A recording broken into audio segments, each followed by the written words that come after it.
Tengo la sensación, Alberto Espinosa, de que el programa de hoy va a ser un auténtico rompecabezas, ¿eh? Ya, tiene pinta. Alerta aspirina, lo voy diciendo desde ya, que luego el que avisa no es traidor. De los duros. ¿Tú crees que vamos a entenderlo todo? No. Vale, pues pero así no lo empezamos. vamos a intentar. ¿O no? Hombre, sí, intentarlo intentaremos, ¿no? ¿O no? Bienvenidos a Mindfax. Buscamos los límites de la ciencia, el futuro de la tecnología, el alcance de la mente humana. Esto es Mindfax. Bienvenidos a Mindfax, donde cada semana buscamos los límites de la ciencia, de la tecnología y de nuestras propias entendederas.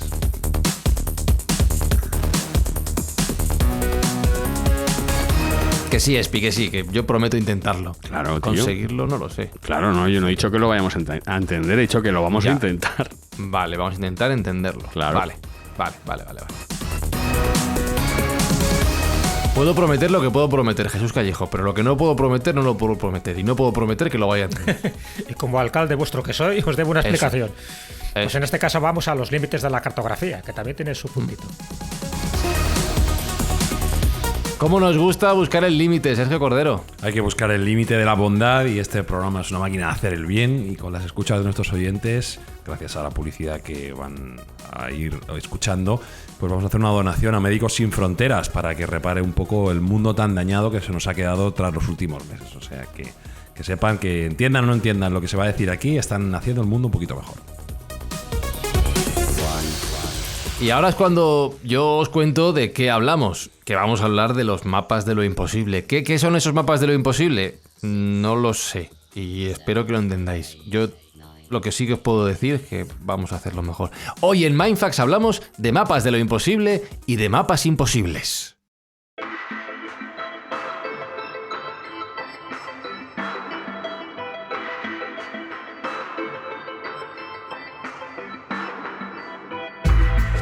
Que tengo que decir que a mí los mapas me flipan. Los planos Tengo en mi casa planos de Madrid por todos lados, diferentes versiones. A mí eso me vuelve loco. Pero claro, hoy vamos a hablar de cosas, Sergio, que son mapas un poquito diferentes, aunque mapas hemos tenido siempre en nuestra historia.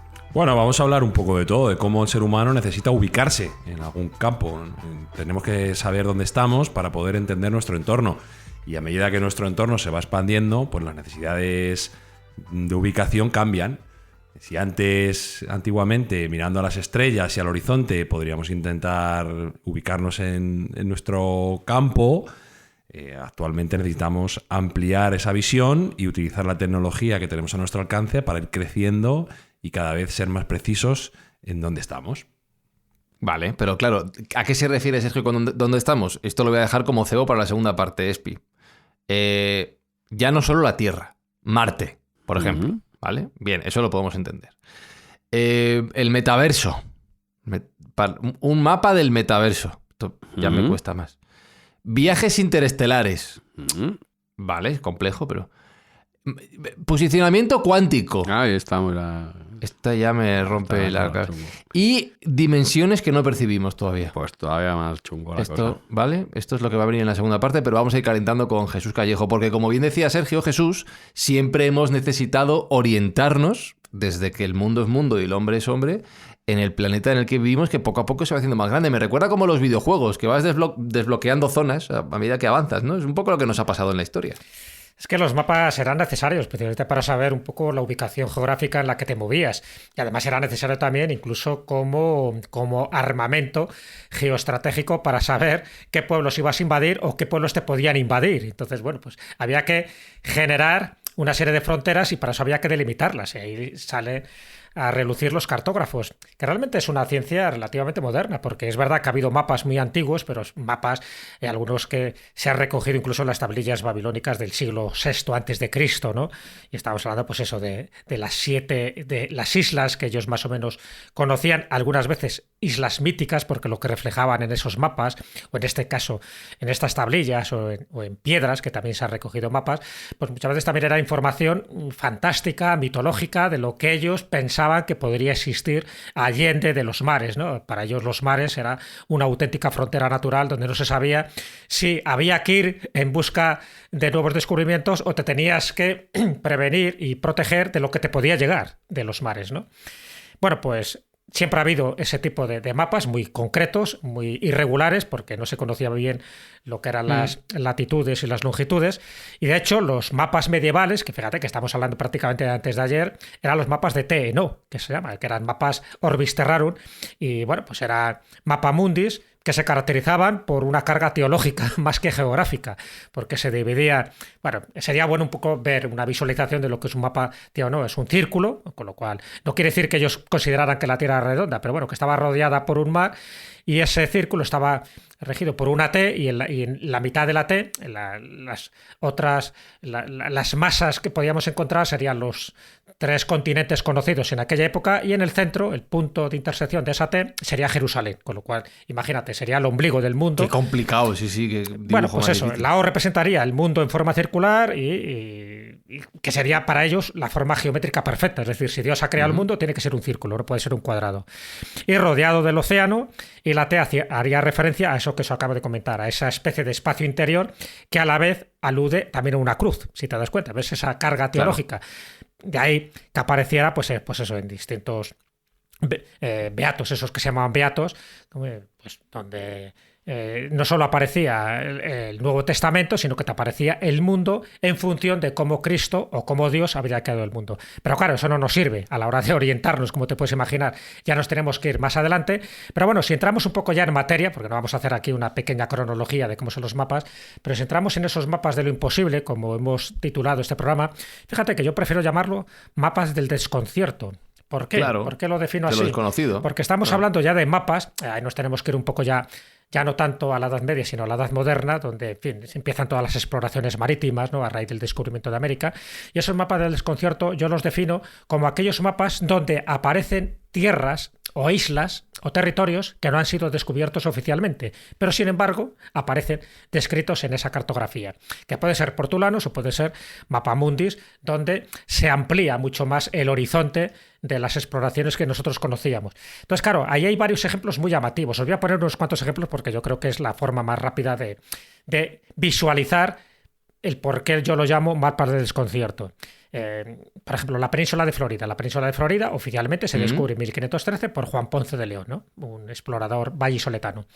Pero antes de 1513, por ejemplo, el mapa de Wassermüller, que es de 1507, que es donde aparece la palabra América, por cierto, o el mapa de Cantino, que es de 1502, ya aparece la península de Florida. Con lo cual, ¿quién estuvo antes?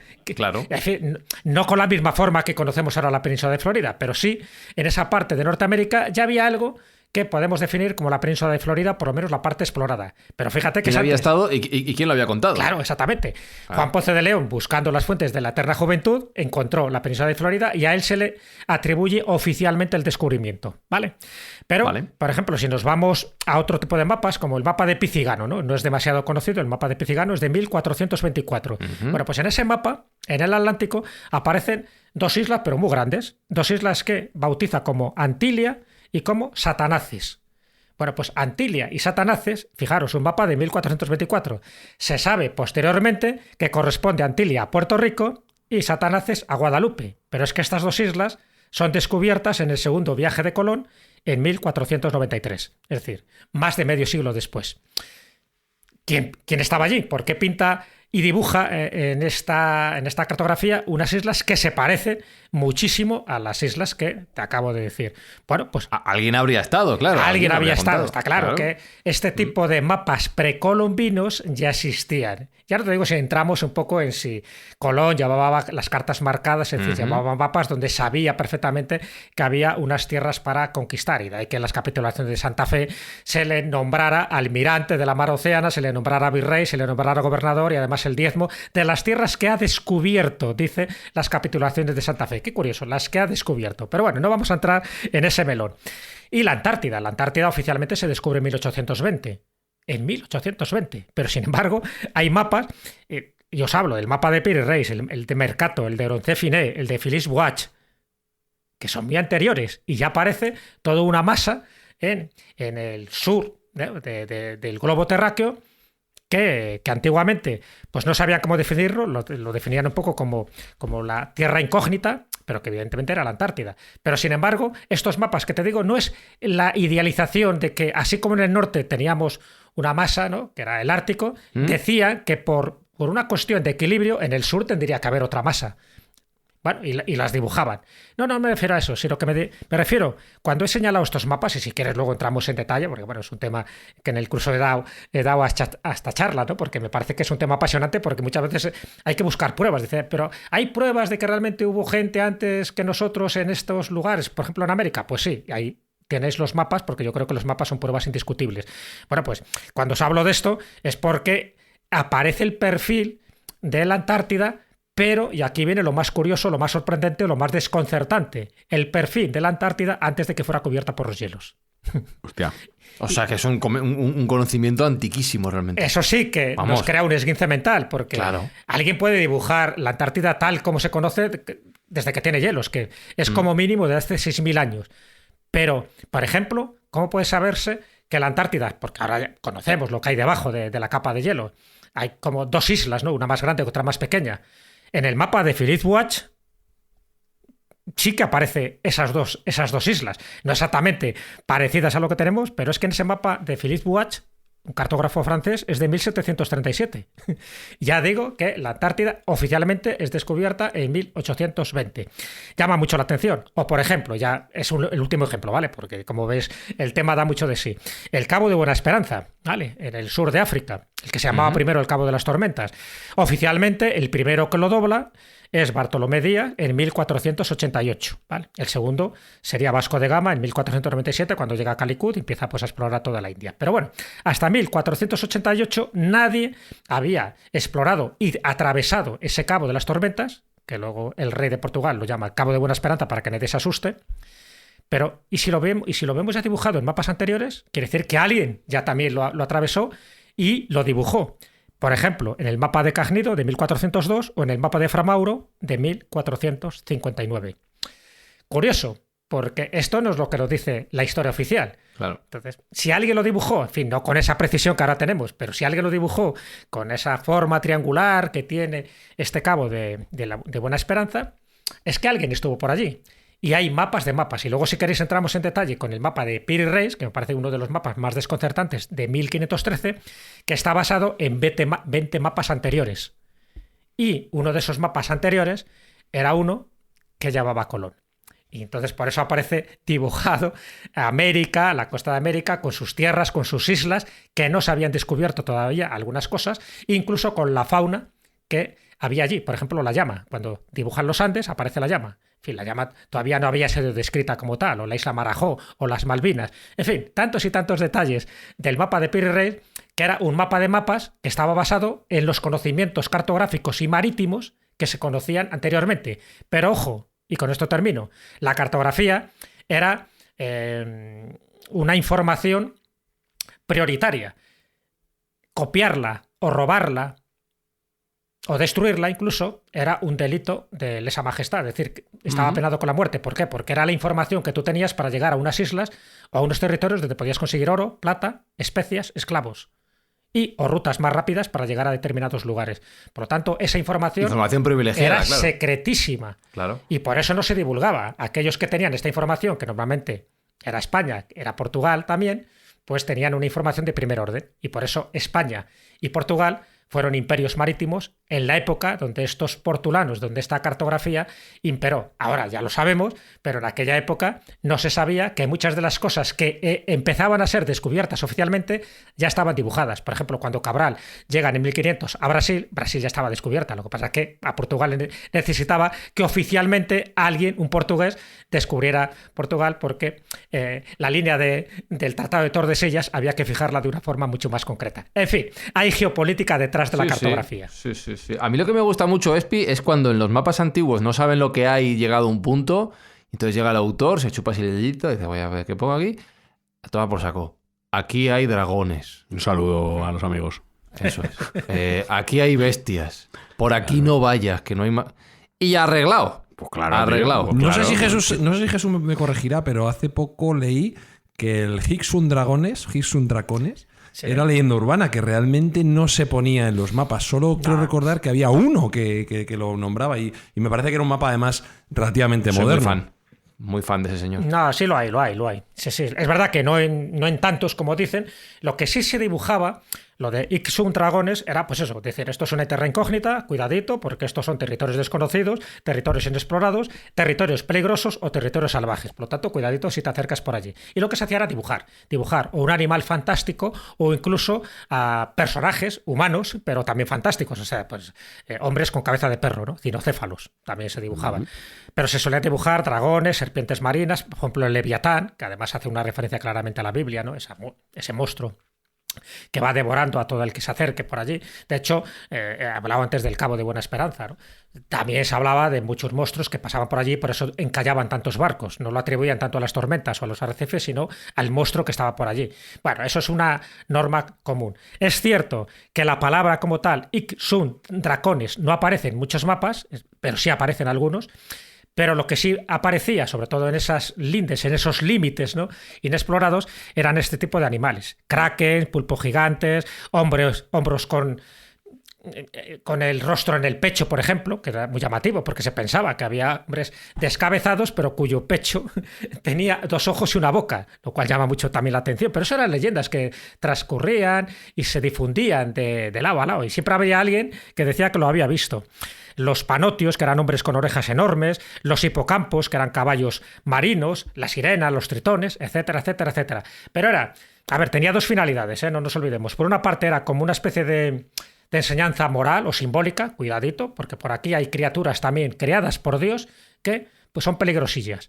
Y por otra parte era, pues eso, rellenar artísticamente un tipo de elementos que de otra forma no lo hubiera rellenado. ¿Sabes? El horror vacui. En un planisferio tú no puedes dejar zonas vacías, así que muchas veces te inventabas o territorios o dragones. Y de ahí viene un poco la expresión.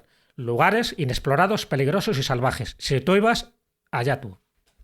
Claro. A mí me gusta mucho la imaginación que tenían, ¿eh? Gente con la cara en el pecho. Con la cara en el pecho, exactamente. Con orejas gigantes. Los blemiai, que los llamaban. Pero bueno, pero es que los cinocéfalos, o sea, cabeza de perro, es muy llamativo, porque eso lo hemos visto, por ejemplo, sí, hombres con cabeza de perro. Eso lo hemos visto, por ejemplo, en la mitología egipcia. Claro, Anubis tienes.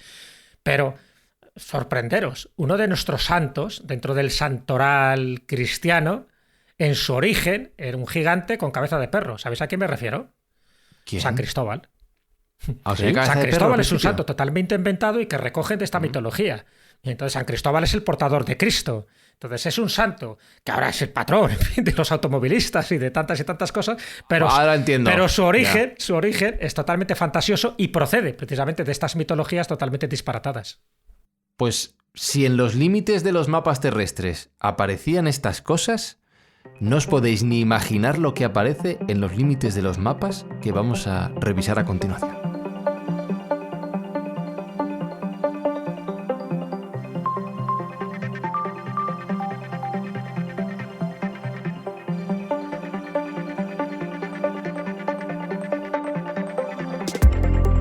Antes he mencionado 5 elementos que Sergio pone sobre la mesa. Claro, a mí me gustaría ir de más fácil a más difícil. Pero no tengo claro cuál es el más fácil de los 5, Sergio. Yo diría que el de Marte, a lo mejor, porque nos pilla cerca, pero tampoco lo tengo muy claro. No, el más cercano puede ser los sistemas de posicionamiento cuántico. Sí. Toma ya, venga, para empezar. Venga, en toda la boca. Vamos. No, allá. pero bueno, venga, ahí está. Vamos a ir viendo que cada uno de los puntos que te he propuesto tienen aplicación práctica.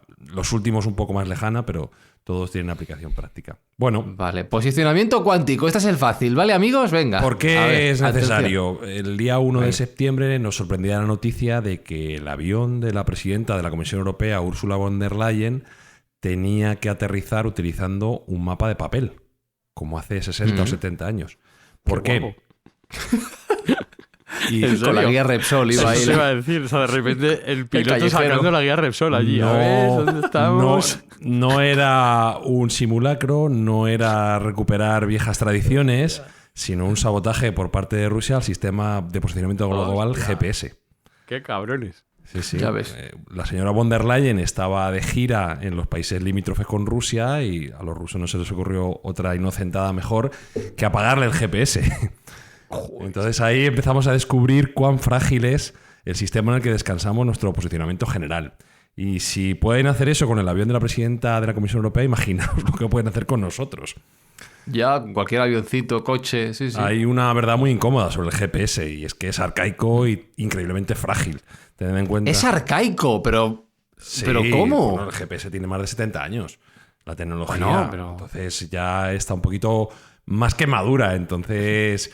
Bueno, pues eso depende de los satélites. Si los satélites se quedan Claro, obsoletos... efectivamente. Es que claro. estos satélites que están a más de 20.000 kilómetros sobre nuestras cabezas, pues llegan con una potencia de la Tierra de apenas 20 vatios, que es mucho menos de la que transmite un teléfono móvil.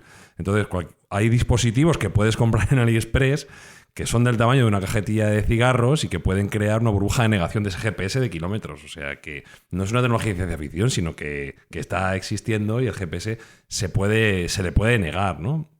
Entonces, tanto el GPS... Déjalo puesto. Sí. Estamos dando por supuesto de que es un sistema robusto y muy avanzado y no lo es. Tanto el GPS como todos sus primos, porque el GPS tiene otras variantes. El GLONASS sería la versión rusa, Galileo la versión europea que nunca llegó a tener éxito y Beidou la china.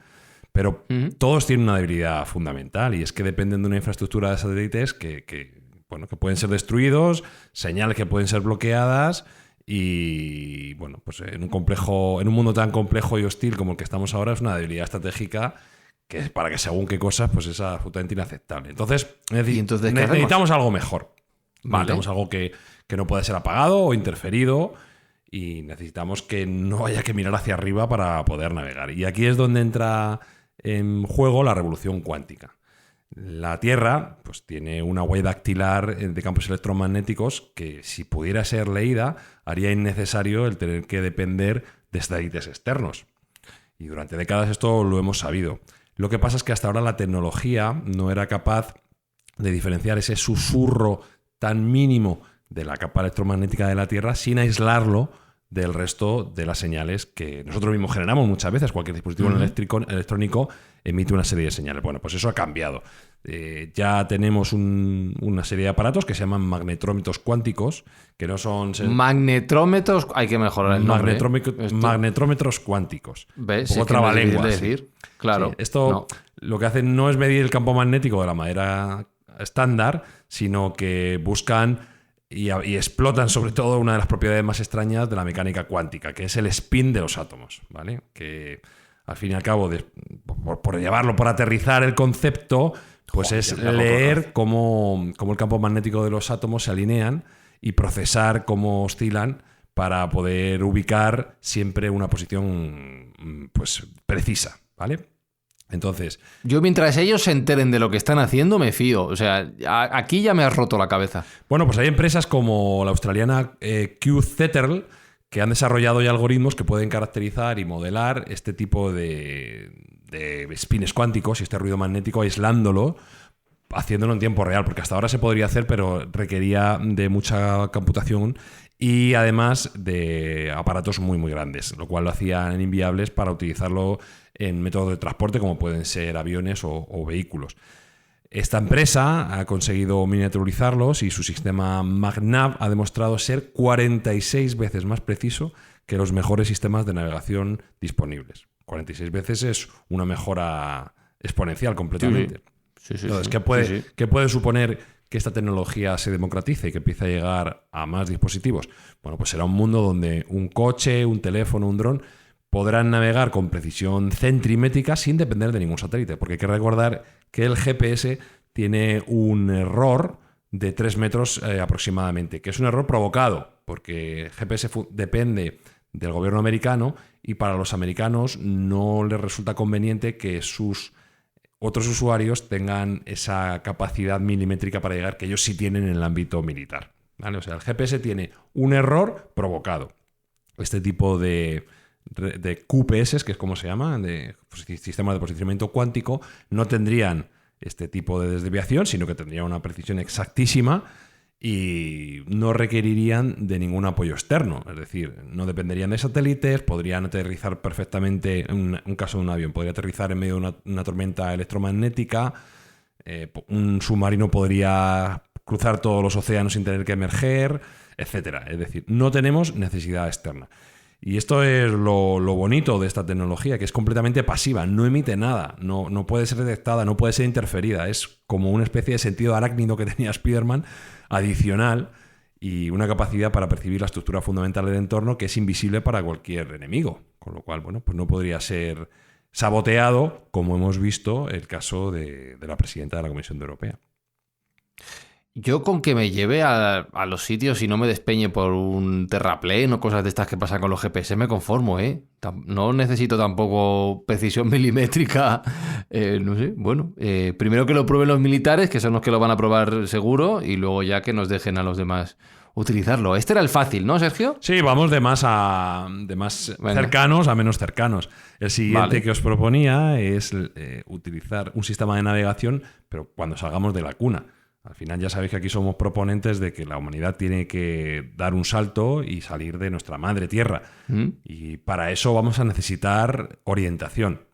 Y actualmente sabemos que tenemos algunas sondas y algunas naves circulando por el espacio, pero hay una verdad que es bastante compleja, y es que cuanto más lejos vas, más solo estás. Ya, pues GPS no hay allí, claro, no llega. Claro, no hay GPS. ¿Qué estamos utilizando ahora para ubicarnos? Bueno, pues lo que estamos utilizando es la red del espacio profundo de la NASA, que es un sistema de radio, un sistema de antenas gigantes que envían señales a las naves y miden el tiempo que tardan en regresar, ¿vale? Entonces, bueno, es una forma un poco rudimentaria, porque también es antigua, pero que es efectiva a día de hoy. Vale para posicionar las naves. No muy exacta, pero bueno, está funcional. ¿Qué problema tiene? Pues que llegará un momento en el que tengas que independizarlo de la Tierra, claro. Efectivamente. No estar... ¿Qué problema tiene? Pues tiene varios. En primer lugar, que requiere de tiempo de antena que debe ser programado y compartido entre diferentes misiones y que es caro, ¿vale? Y lo más importante, como bien has dicho tú, es que es un sistema dependiente. La nave no tiene ni idea de dónde está. Es la Tierra la que le dice dónde está. Aparte que hay un retraso de horas, porque cuanto más distante está la sonda, más lejos y más tiempo tarda en llegar a esa señal. Entonces, o sea, sin coña, esto es como jugar al Marco Polo en el espacio. Claro. Es así. Es una fórmula, pues un poco, como digo, rudimentaria, que hasta ahora nos ha estado valiendo, pero tenemos una necesidad urgente para desarrollar entre comillas, un GPS que funcione en cualquier lugar del universo, porque si no, no vamos a ser capaces de salir. Lo que necesitamos son faros cósmicos. ¿Y cómo hacemos? ¿Dónde están? Pues están en nuestro entorno espacial. Ya hemos hablado muchas veces de ellos, ¿no? Hemos hablado de esos elementos que están en el espacio, que son los púlsares. ¿Qué son los púlsares? Pues son estrellas de neutrones, que son esferas de estrellas moribundas que apenas tienen 20 kilómetros de diámetro y una masa mucho mayor que el Sol. Es decir, algo muy, muy, muy denso. Una cucharadita de esta estrella de neutrones pesaría 1.000 millones de toneladas. Es algo que es un estado de materia tan extremo que ni siquiera podemos imaginarlo. Para hacernos una idea, la gravedad en la superficie sería 200.000 millones de veces más fuerte que en la Tierra. Planchados todos. Planchados tremendamente. Pero bueno, las estrellas de neutrones tienen una característica que es muy interesante y que nos podemos aplicar para esta tecnología que queremos desarrollar, y es que conservan el momento angular de la estrella original, el movimiento original. Y como su tamaño se ha reducido, giran muy rápido. Algunos tan rápidos como el máximo que hemos medido, 716 veces por segundo. Imaginaos un objeto con más masa que el Sol y que gira más rápido que cualquier batidora o cualquier licuadora. Bueno, pues como sabemos que es así, que esos púlsares giran tan rápido y que a su vez emiten intensos campos magnéticos que somos capaces de detectar, esos haces son, pues, como imaginaos un faro en una costa donde nosotros podemos ver ese haz de luz. Bueno, pues aquí podríamos ver ese campos magnéticos. Y como sabemos que tenemos un pulso de radiación cada vez que nos barre, por eso lo llamamos púlsares. Entonces, ¿cómo podemos utilizar esos púlsares para ubicar en el espacio todas las naves que podamos enviar? Bueno, porque sabemos que los púlsares son tremendamente regulares. Son muy rápidos, de milisegundos, pero son tremendamente estables y mantienen un ritmo y una precisión que casi podría rivalizar con los mejores relojes atómicos que podemos desarrollar en la Tierra. Y además sabemos que son muy estables. Es decir, que podemos predecir cómo se van a desarrollar esos pulsos con precisión de milisegundos. Incluso durante décadas. Es decir, podemos anticipar cómo va a generar un pulsar con muchísima antelación. Entonces, son objetos que están a miles de años luz de distancia, que provienen de la muerte violenta de una estrella y que marcan el tiempo con una regularidad mucho mejor que los relojes que nosotros estamos utilizando. Entonces, podríamos utilizarlo como los relojes más fiables del universo y están por todas partes. Hay miles de púlsares en nuestra galaxia y están perfectamente distribuidos. Entonces, claro, tenemos que ir localizándolos, ¿no? Para tener las ya referencias. tenemos muchísimos poder localizados. orientarnos. Entonces, Claro. ¿cómo podríamos desarrollar ese GPS galáctico? Bueno, pues sería tan sencillo, entre comillas, como instalar un telescopio de rayos X en cualquier nave que queramos posicionar. Los telescopios de rayos X los rayos X son más fáciles de detectar que las propias ondas de radio, y los telescopios son más pequeños y más ligeros. Y entonces tú ese telescopio de rayos X lo apuntas a un pulsar que ya conoces y empiezas a contar. Mides el tiempo exacto entre cada pulso del reloj con el reloj que tú llevas a bordo, que será un reloj atómico también para comparar. Entonces, creando el modelo de tiempo de pulsar, tú puedes predecir cada cuánto tiempo debe llevar el pulso que tú estás referenciando, al pulsar que estás referenciando. Y como tú tienes ya una referencia en el sistema solar, en la propia Tierra, comparas el tiempo de llegada de los pulsos de la nave con el pulso de la llegada de la Tierra. Entonces triangulas, ¿vale? Y mediante esa triangulación obtienes tres planos que al hacer una intersección marcas una posición única en el espacio. Es decir, una triangulación de posicionamiento exactamente igual que hacemos con un GPS o que hacemos con una antena de un teléfono móvil, pero estamos utilizando estrellas muertas como faros. Cágate, lorito. Lo explica tan fácil, pero a mí me está dejando loco. Este es el segundo. Pero es que lo mejor de esto, claro, es el segundo en dificultad, porque ya se ha hecho. ¿Cómo que ya se ha hecho? En noviembre de 2017, sí, ya se ha hecho. En noviembre de 2017, en la Estación Espacial Internacional hubo un experimento llamado SEXTAN, que es el acrónimo de Station Explorer for Array Timing and Navigation Technology, que me perdonen los angloparlantes. Y ya se realizó un experimento en este ámbito. Utilizando el instrumento NICER, que es un telescopio de rayos X como el que he descrito antes, se pudo demostrar por primera vez que la navegación por púlsares funcionaba en el espacio real. Y observaron 4 púlsares de milisegundos y en un par de horas el sistema calculó de forma autónoma, sin tomar la posición de la Tierra, la posición de la estación espacial con una precisión de 10 kilómetros. Entonces, siguieron utilizando esta herramienta con una precisión de menos de 5 kilómetros durante días. Es decir, utilizando la luz de estrellas muertas a miles de años luz, un ordenador de a bordo pudo determinar su posición en el espacio con precisión de kilómetros, sin contacto con la Tierra, sin GPS, solo escuchando el latido de esas estrellas muertas. Lo único, hay que mejorarlo del par de horas, ¿eh? Eso... Sí, evidentemente esto fue en 2017. La tecnología ha evolucionado. Lo que hemos validado con el experimento es que esta argumentación teórica es aplicable. Claro. Ya lo tenemos funcionar. Ahora, simplemente vamos a mejorar, como todo exponencialmente, pues los propios sistemas que funcionan para mejorar y pasar de horas a segundos. Entonces, la ventaja que tiene esto es que ya no necesitas comunicación directa con la Tierra, que eres autónomo completamente, y esto te puede valer para una misión a Marte de 6 meses, en la cual tú navegas de forma independiente, corrigiendo trayectorias sin esperar las instrucciones de la Tierra, o incluso mucho más allá. Pues si mandas una sonda Júpiter sin depender de señales, o de que haya un blackout de esas señales, un apagón de esas señales, o ya en el larguísimo plazo, imagínate que fuéramos a Próxima Centauri a 4,2 años luz de distancia. Sí, cualquier Tienes parte que del viajar universo, durante décadas. Claro. Y esa distancia hace que sea imposible depender de la Tierra para obtener el posicionamiento. Con lo cual, pues necesitamos guiarnos de esos púlsares, porque los púlsares sabemos que son constantes, porque son frecuentes, porque son confiables y que sus pulsos van a seguir llegando. Es decir, los púlsares van a ser el GPS de las civilizaciones galácticas. Los faros del espacio son. Efectivamente, es el faro del espacio. Ese sería la comparativa mejor. Y hemos aprendido ya a navegar con estos, gracias a la ayuda de estos fantasmas de las estrellas, porque son estrellas muertas. Y estos fantasmas nos van a ayudar a llegar allá donde queramos en el universo. ¿Cómo va, Jesús? Pues alucinando, ¿verdad? Desde luego, porque ya sabéis que este territorio me encanta, pero lo desconozco totalmente, y tal como lo explica Sergio, da gusto, ¿no? Porque nos ha dado una masterclass perfecta para entender lo que a priori es incomprensible, pero ese es el futuro, efectivamente. Hacia ahí vamos. Pues espérate. Hacia ahí vamos. Que hay más. Ha mencionado Marte. Yo creo que podríamos seguir por Marte, ya que lo has mencionado, sí. Sergio, porque hay muchas cosas de Marte que no sabemos y que hay que explorar todavía. Bueno, Marte ya sabéis que es nuestro objetivo más cercano. Se están planeando misiones pues con una cercanía temporal bastante amplia. Si se cumple el protocolo que Elon Musk tiene en mente, estaremos hablando entre 2028 y 2030, es decir, pasado mañana.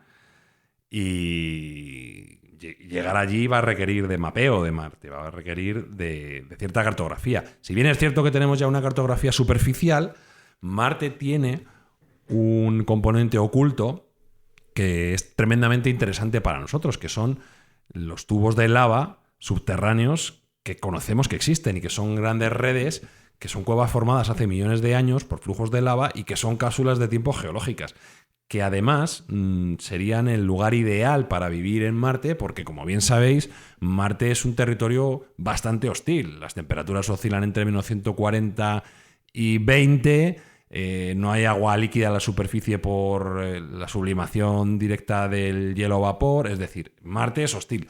Pero esas cuevas, que estarían en una red de tubos subterráneos, podrían ser un lugar muy interesante para asentarse. Sería un sitio muy bueno para poder vivir allí. Y de hecho, si la vida microbiana existe en Marte, como hemos estado hablando, probablemente haya muchas más posibilidades de encontrarlo en esas cuevas, ¿no?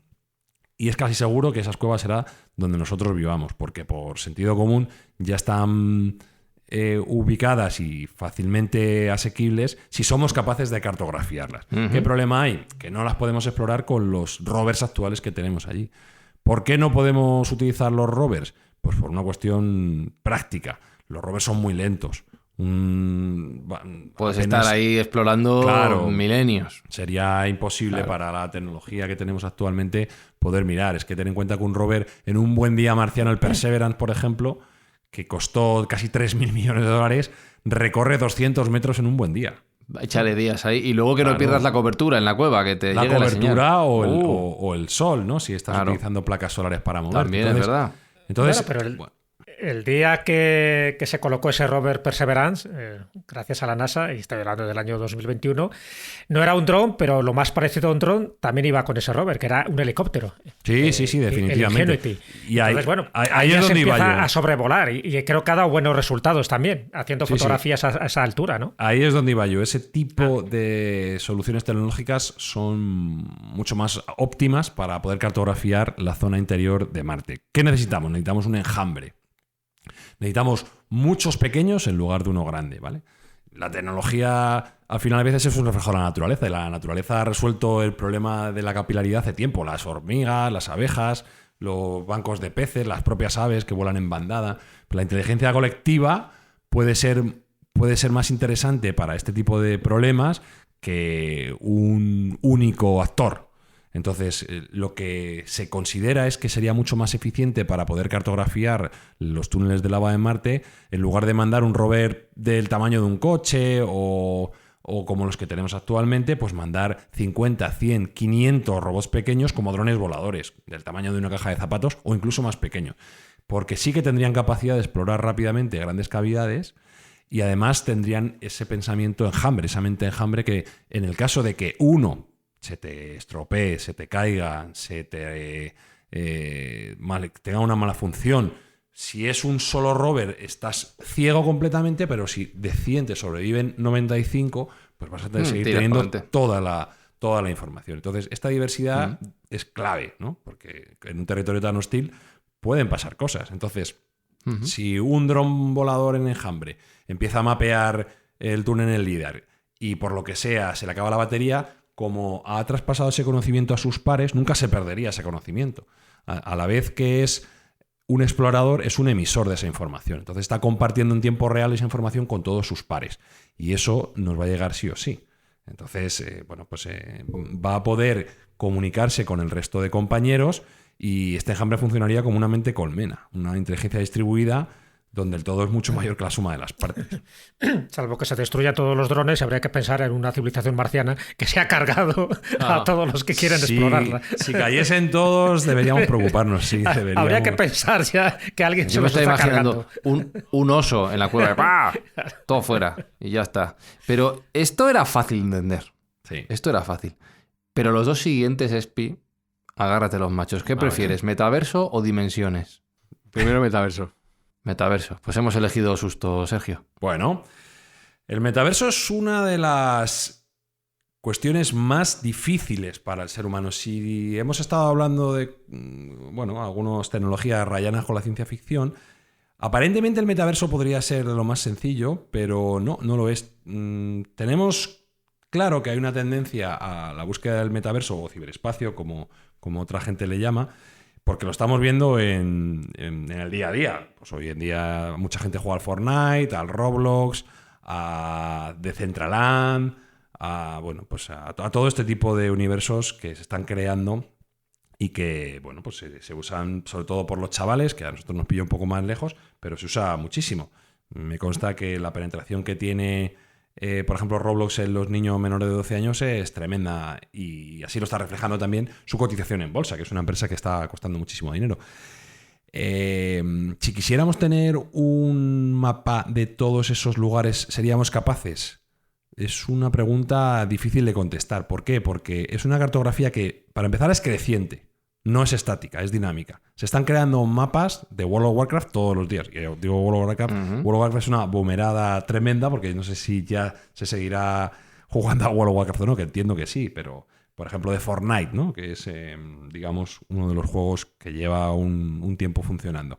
Pues hay mapas de creación diaria. Y muchas veces son mapas también que se crean por los propios usuarios. Con lo cual, cada día ese tipo de geografía digital está creciendo.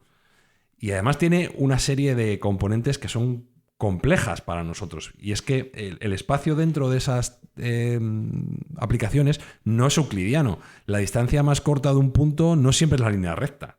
Hay veces que una casa es más grande por dentro que por fuera.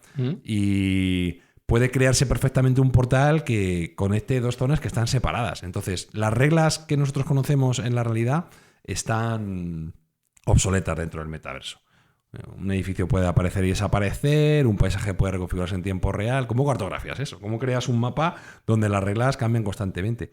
Y sobre todo, y más importante, ¿cómo creas un mapa que sea un atlas de atlas? Es decir, ¿cómo creas un mapa que unifique todos esos universos que estamos creando en diferentes ámbitos, ¿no? Que eso sería el objetivo final. El metaverso está compuesto de muchos jardines vallados, por así decirlo.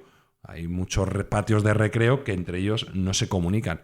¿Se podría realizar un mapa general que a su vez fuese el metamapa del resto de universos del metaverso? Pues eso sería algo que es un reto electrónico tremendo, un reto digital tremendo. Y hay algo más. Hay un incentivo económico para mapear el ciberespacio, y es lo que algunos autores han llamado la psicogeografía.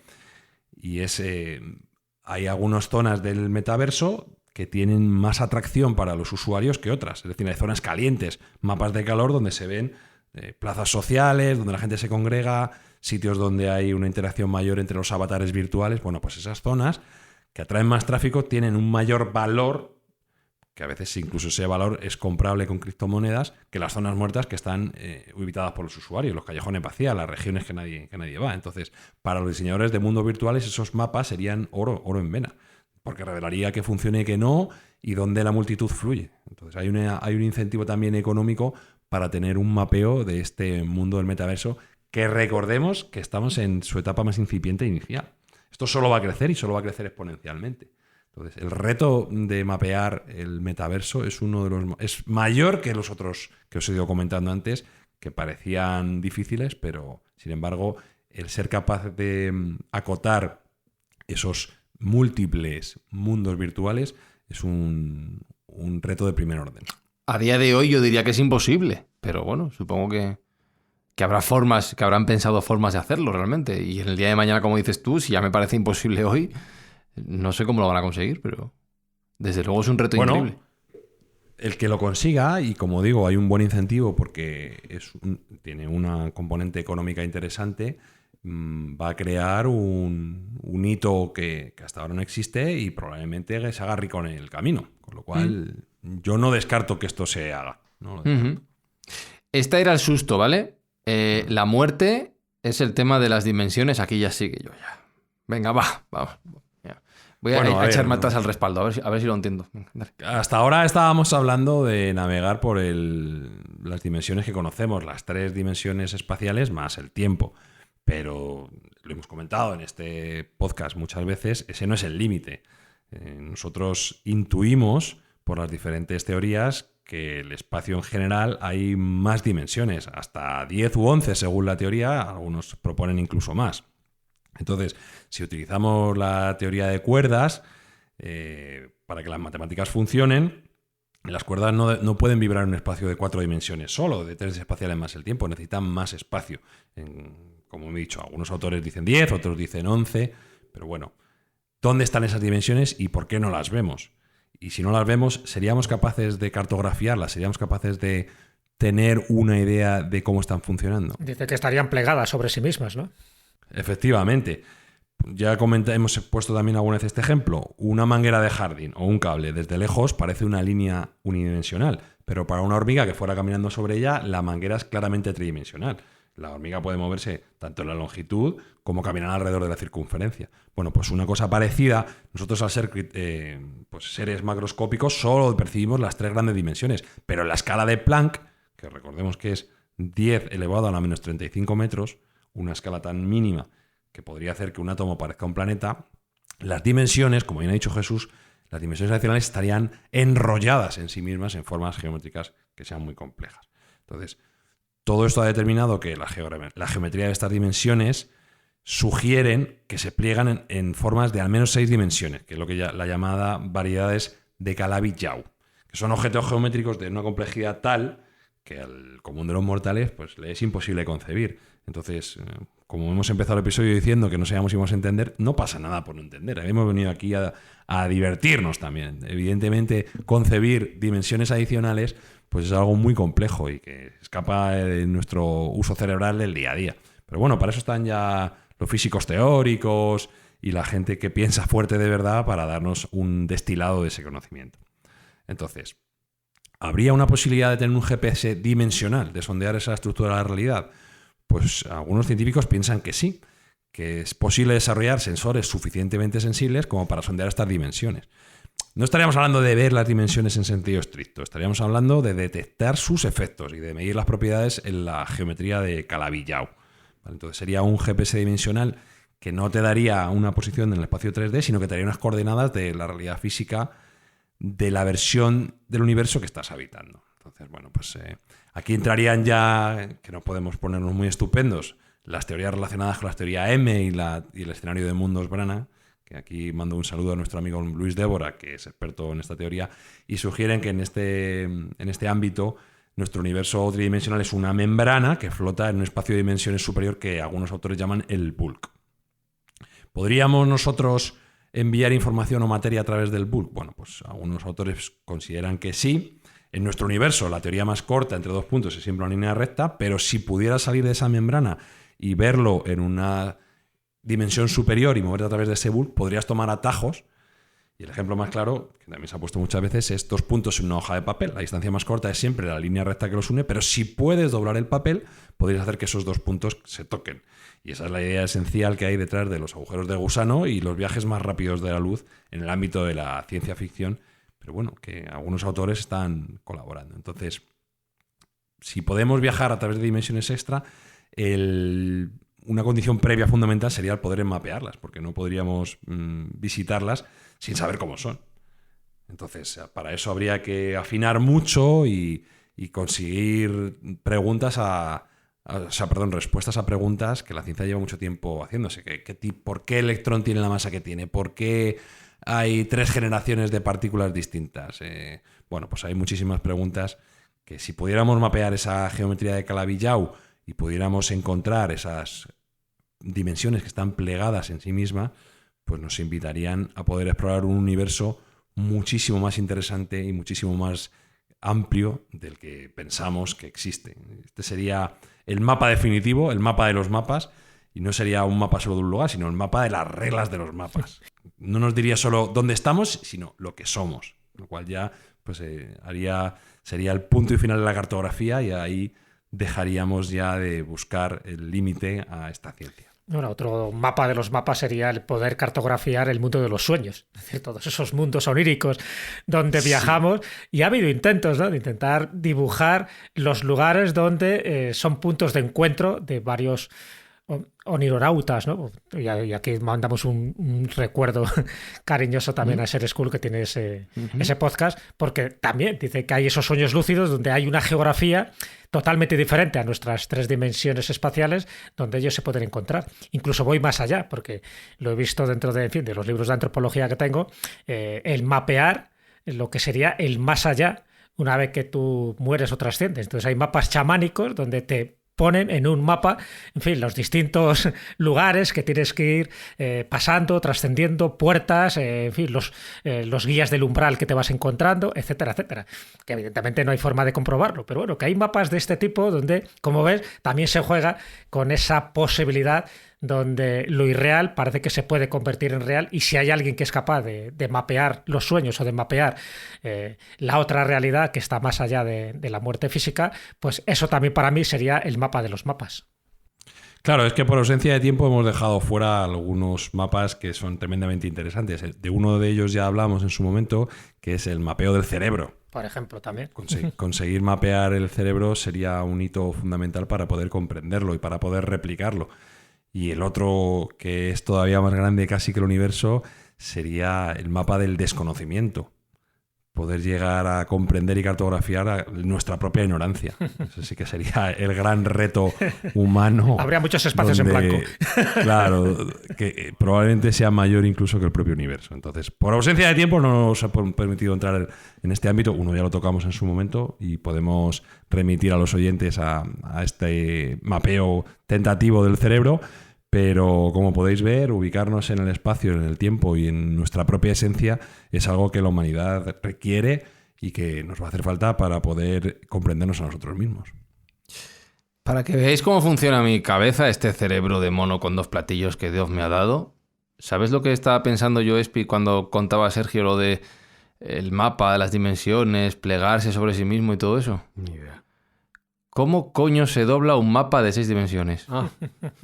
Bueno. Si con 3 ya nos cuesta, con 6 o con 10, ¿cómo lo hacemos? ¿Cómo sería ese mapa? Podríamos empezar por el hipercubo, que es un cubo de 4 dimensiones, y la dejo votando porque creo que hemos hablado de en algún momento traer a alguien que nos lo pueda explicar, ¿no? En su relación con algún artista. Entonces, pero... por ahí, si ya empezamos por la 4ª dimensión o por un cubo de 4 dimensiones, podríamos empezar a arrancar para llegar a las 6, que es mucho más. Eso sí que da. Pero, el Tesseracto, eso da para todo un programa. Otro día, ¿eh? Otro día que yo ya... Dale la... Uy, estoy yo ya, madre de Dios.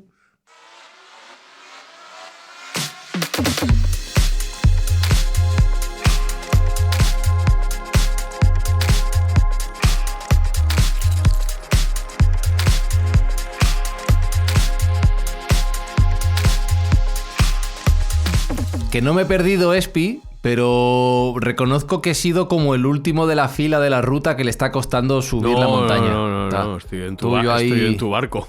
Sí, ¿no? Lo que sí estaba pensando, que quizá esto último que ha dicho Callejo del mapa de los sueños, el mapa... Ese mapa puede ser el mapa de las dimensiones. A lo mejor los sueños están en otras dimensiones y es ese mapa. Yo creo que sí, que habría puntos de interconexión, porque en el fondo el mapa de los sueños no se rige, ya digo, por nuestras leyes más físicas, más materiales y más tridimensionales. O sea, que podría ser que al final hubiera una confluencia entre esas 10 dimensiones de que hablan los astrofísicos y ese mapa de los sueños, donde al final, ya lo que decía, lo imposible se convierte en posible. Alberto Espinosa ha demostrado que va claramente por delante de mí en esta marcha a través de la montaña de los mapas. Es una reflexión absurda por mi parte. Yo necesito ir al bar a tomarme un caldito caliente o yo qué sé qué. Jesús Callejo, lo que yo espero es que este programa de Mindfax haya sido precisamente el mapa para mucha gente con curiosidad para aprender de todos estos temas. Bueno, yo creo que es bueno conocer todas estas posibilidades que nos da la tecnología, saber de dónde procedemos, cuáles eran nuestros mapas, ese mapa de CAMSA cuando antes los teníamos que desplegar en el coche, que tendría que salirse el acompañante del coche para desplegarlo entero, y cómo hemos llegado ahora a estos mapas virtuales del GPS y a lo que podemos llegar. Yo creo que eso es bueno, saber nuestro punto en el universo, saber nuestro punto también en la Tierra, saber dónde vivimos y por qué vivimos aquí. Y esos mapas de gasolinera, Sergio, ya lo ha demostrado el avión de von der Leyen, por mucha modernidad que tengamos, mejor guardarlos en la guantera, no sea que hagan falta en algún momento. Ese mapa CAMSA de carreteras con esas anillas acartonadas. ¿Cuántas parejas habrá también disuelto? Hombre. Vas por aquí, vas por allá. No, que te has equivocado, que era allá por atrás. aquí, pero por aquí, ¿por ¿Por dónde? qué no preguntas? Eso. Exacto, qué bonito, ¿no? Esa forma de vivir también, un poco lo desconocido, que no sabías, ibas para Pontevedra y acababas en Torrevieja, entonces era otra forma de vivir peligrosamente. Pero lo que nosotros tenemos claro es que vamos a dejar un mundo mejor que el que hemos recibido, y para eso vamos a destinar todos los ingresos publicitarios de estas escuchas para donárselas a Médicos Sin Fronteras en esta fase de la temporada, y que dejen una reparación en el mundo tan dañado que hemos tenido últimamente. Pues en este mundo virtual en el que nos movemos, ya sabéis las coordenadas para volver a escucharnos dentro de 7 días o cuando tú quieras, porque como esto es un podcast, puedes hacerlo antes, después, nunca no, ¿vale? Vuelve a Mindfax, a este punto del éter cibernético donde nos escuchamos con Alberto Espinosa, con Sergio Cordero, con Jesús Callejo y con un servidor, Fran Izuzquiza. Hasta la semana que viene. Chao, chao, chao, chao. Mindfacts llega cada semana a tus oídos a través de Spotify, Apple Podcast, iVoox o tu aplicación favorita. Búscanos en redes sociales. Somos Mindfacts.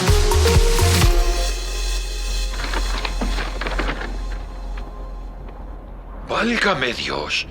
Doctor, el mapa de Flint. ¿Cómo ha llegado a tus manos? Me lo dio cuando me mandó a buscar ayuda. Dijo que nos lo repartiríamos. ¿Repartir qué? No lo sabes. El tesoro pirata, hombre. El oro de Flint. Todo el mundo sabe dónde se hundió su barco. Pero este debía de ser el único en saber dónde está el tesoro.